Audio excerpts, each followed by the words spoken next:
I recently attended a Togei battle event hosted by Togei 2-Track and had a blast. Here's how it went. First of all, a traditional Togei battle, if you're not familiar, is a cat and mouse style race between two drivers on a mountain road or tight technical racetrack.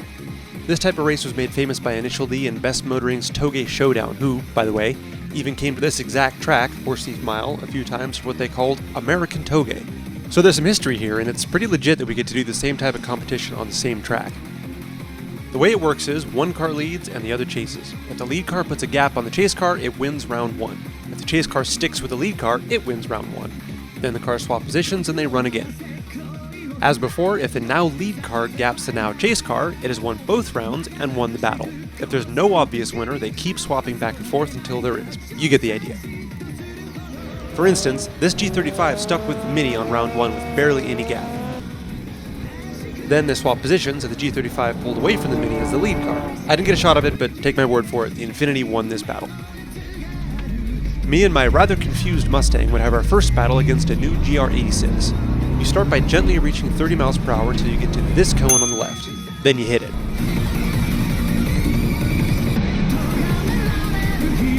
As you can see, I have a little bit of straight line advantage over the Toyota, but not a whole lot. Keep in mind, in 07 the Mustang was only rated at 300 crank horsepower, and it weighs around 3,500 pounds. That puts my power to weight around 11.6 to the GR86's 12.5. Better, but not by a ton. By this point, I could tell that I was pulling away, so I didn't need to push too hard. And then the Toyota sealed the deal for me by asking a bit too much on the exit of this turn and going 4 off. Now I could just cruise past the finish and line up for the second half of the battle. As long as I stayed with him, I'd win the round. We went forward at the cone, and once again I'm surprised by how quick the 86 is here. Maybe due to my long gears and short ones, but we're fairly evenly matched. Until here. I ran a different line in the chicane to most drivers, trying to focus more on exit speed. You can see how effective focusing on exit speed is coming out of the chicane. You can also hear another surprise in the 86, an automatic transmission. Not sure if that helps or hurts here, just an interesting factoid. It wasn't much trouble to stick with him, and you can hear how, at least in this spot, his trans wasn't doing him any favors.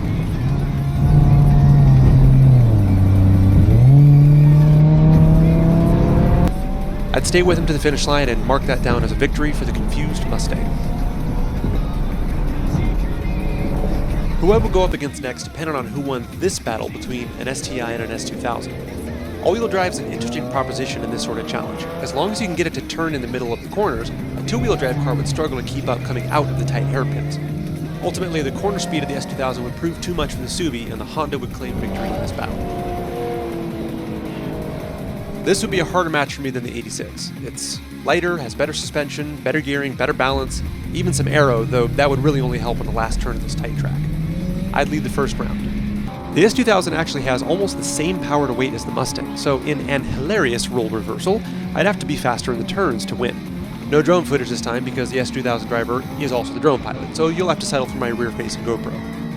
Chicane exit looked great again, but the Honda was definitely better on the brakes. We would do this rubber banding where he'd catch me on entries and I'd run away on exits. One thing the Mustang is quite good at is putting power down. You can see that the Honda is struggling with some understeer here. Ray, the driver, told me that he was having a hard time getting his Kumo V730s up to temp in such a short run, a problem that I do not have on my Maxxis RC1s. You need to stay within 0.5 to not do another one. 0.5? 0.5. That's really freaking close, isn't it? I'm not sure if you've ever timed out half a second, but it's not much time at all. I'd have to be on his bumper to win without going into another round.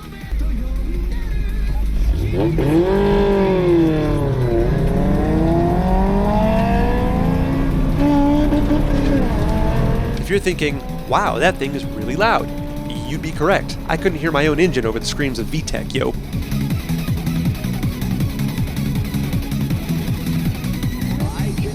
My chicane tactic didn't work as well this time, so I couldn't rely on power, which means, again, I'd have to be quicker in the turns.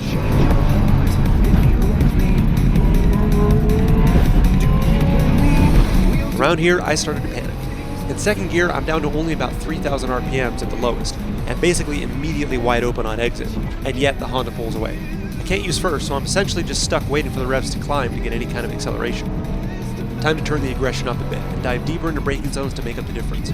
Between that and the S2000's grip problem, I was able to get right back behind him. This corner in particular is really tricky and has less grip than the rest of the track, and you can see how he was struggling with mechanical grip.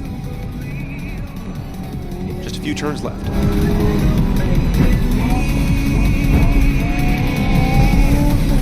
Once again, I was flat out and watching the Honda pull a gap until the high-speed right-hander evened us out.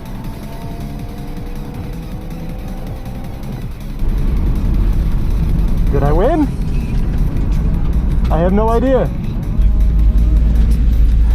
Yeah, there's not enough heat. I saw you were getting like both understeer and oversteer. But I don't know if I won. They said I had to be within 0.5. Yeah, no, you were on my ass. Well, I guess that answers that. And now it was time for pain. This is Morgan, otherwise known as McCracken, in his Model 3 Performance, with a handful of additional performance mods and Nanking CR1s.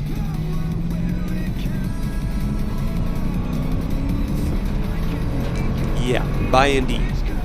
Of course the Tesla would monster me on the straight, so if there was any chance whatsoever of keeping up, I'd have to be significantly faster in every turn. That felt like a really good chicane, but it didn't get me any closer. Oh, and did I mention Morgan is a recent FastSideways student? Good luck to me. Braking zones looked pretty good for the Mustang, which makes sense, it being the lightweight here, but the exits were a serious problem for me. For what it's worth, this felt like a lap. Did you hear that? That was the sound of the bushes going by because I tucked up to the edges just that little bit further. No, I did not add that sound in post. That was really there. This turn was spot on for me. Absolutely at the limit of braking, cornering, and exit grip. But hard as I tried, I couldn't even match the Tesla here, let alone make up any gap. Right around here, I was starting to struggle with mid-corner understeer. I figured I was just overheating my fronts from pushing harder. These weren't exactly new tires either, with a whole bunch of track days and thousands of freeway miles. And you can just barely make out a glimpse of the Tesla in the distance as I round the final corner. So you could you can run again to see if you can beat him by more than what he beat you by, or you could save your tires for third place. Well, the only way I can beat him is if he goes off and explodes. So I'll save the tires. Okay. Tell me you have no chance without telling me that you have no chance. So that meant I'd have one final battle against this Civic Type R. The winner of this round would get third place, the loser fourth. I had just watched the Civic knock out a different Model 3 in his last round, so I was feeling a bit dubious about my chances.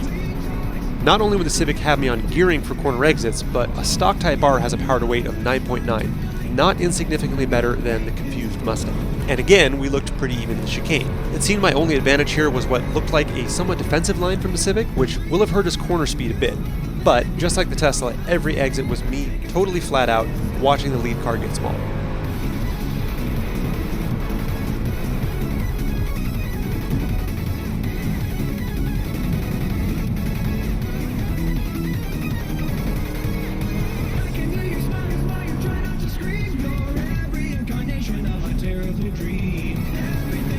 Entries seem to be the only place where I had any sort of advantage, and thankfully in this section of track there are a lot of entries.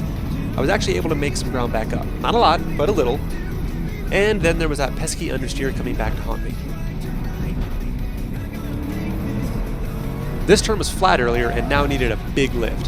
Things that make you go, Well, it wasn't as big of a gap as the Tesla round. If I had any chance here, there would have to be some kind of mistake from the Civic.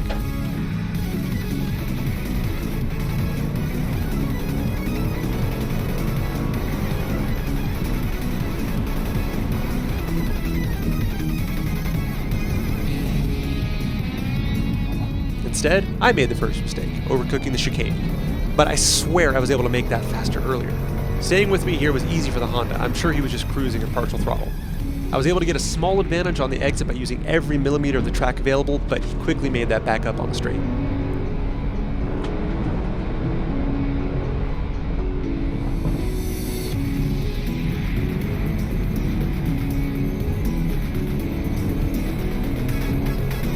I was still giving it everything at this point in hopes he'd make a mistake and I could sprint away, but the number of remaining corners was depleting quickly.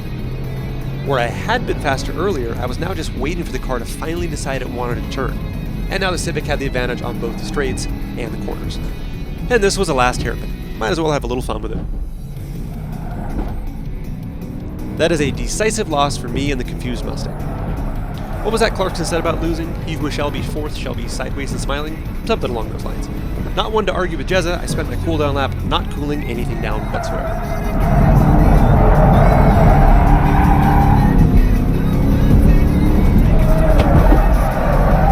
So that makes the top 3 Tesla, Fiat 124 Abarth, which thankfully I never had to battle, and Civic Type R. How do you feel, Morgan? Feeling great. I gotta say, I like all 3 of you guys, but when you win, I win. But hey, 4th isn't bad for an ill-suited car, and I had an awesome time. I was also given 2 runner-up prizes, this Traction Journal for tracking your build and run info, and this J&A Racing t-shirt. I also got a little bit of vindication later when Alex at Indotech had the Mustang in for some power steering work. Look at what Nick Romano do. Wow. This is the front tire. No wonder the car is understeer. Maybe later on I'll come back with some fresh tires and give it another go. Until then, thanks for watching.